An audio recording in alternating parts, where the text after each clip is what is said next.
I am sure that you or someone you know has or will routinely, at some point in your life, go to the pharmacy to pick up medications for pain, anxiety, or depression.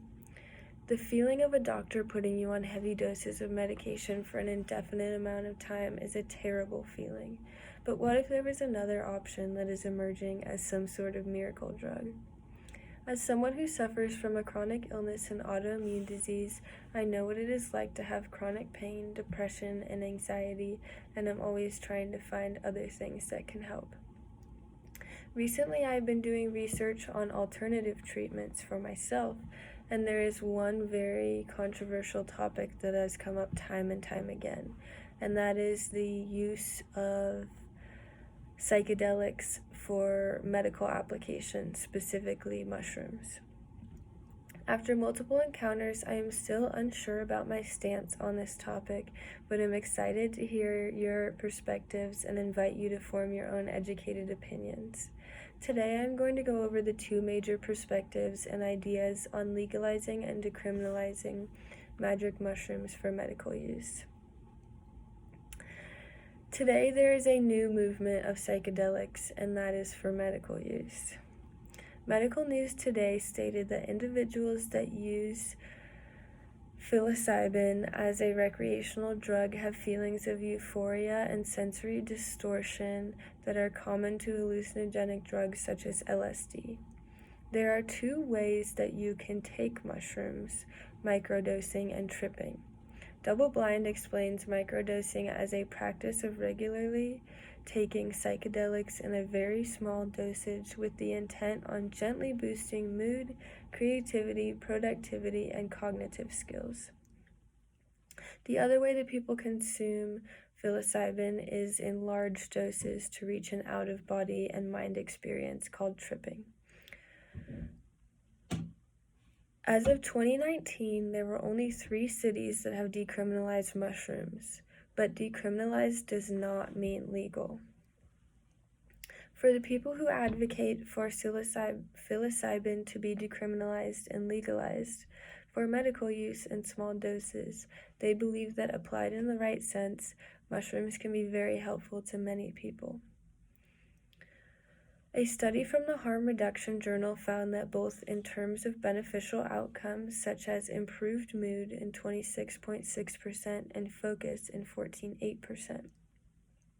In terms of challenging outcomes, such as psychological discomfort in 18% and increased anxiety in 6.7%.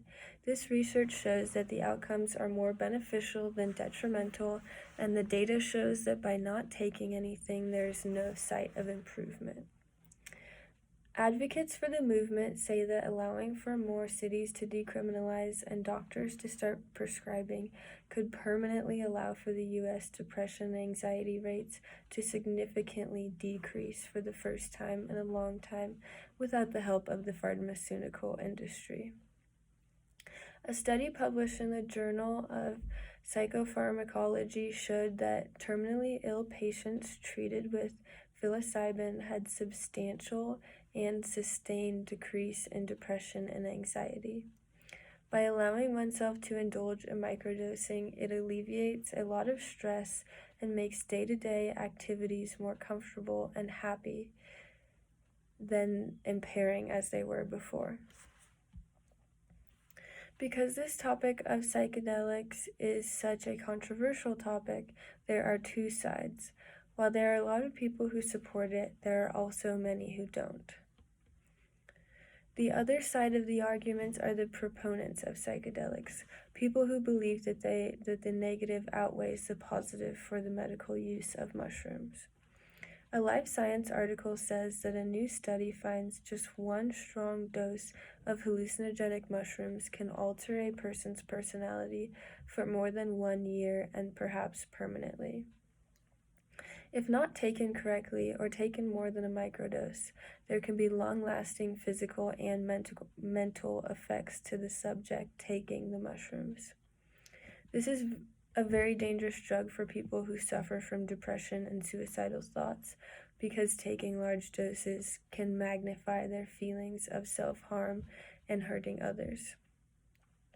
American Addiction Center Treatment Facility says people who abuse mushrooms experience a panic attack, feel like they are being watched, or have a break from reality that leads them to display psychotic symptoms. This highlights the fact that psychedelics are not for everyone. Everyone that takes mushrooms has a different reaction, and there is no way of knowing what it will be until it is too late.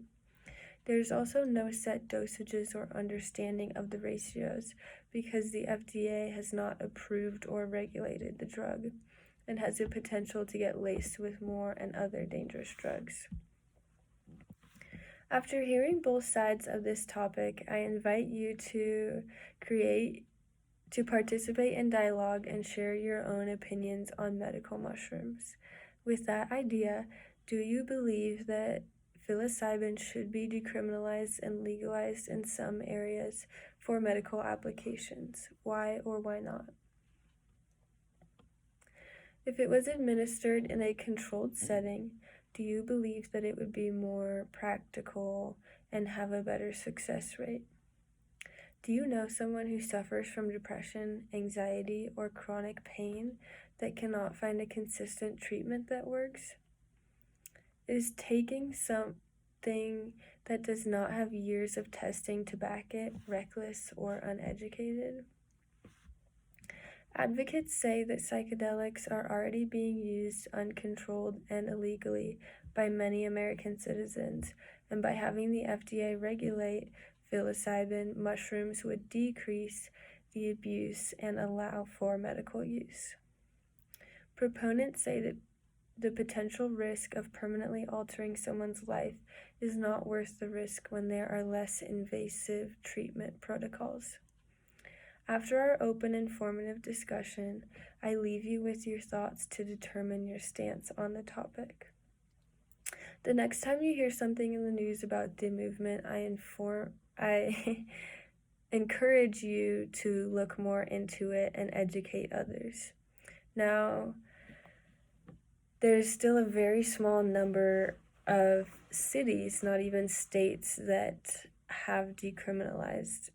So that it does leave the topic up for discussion, but the majority of Americans do not believe that decriminalization measures should be taken.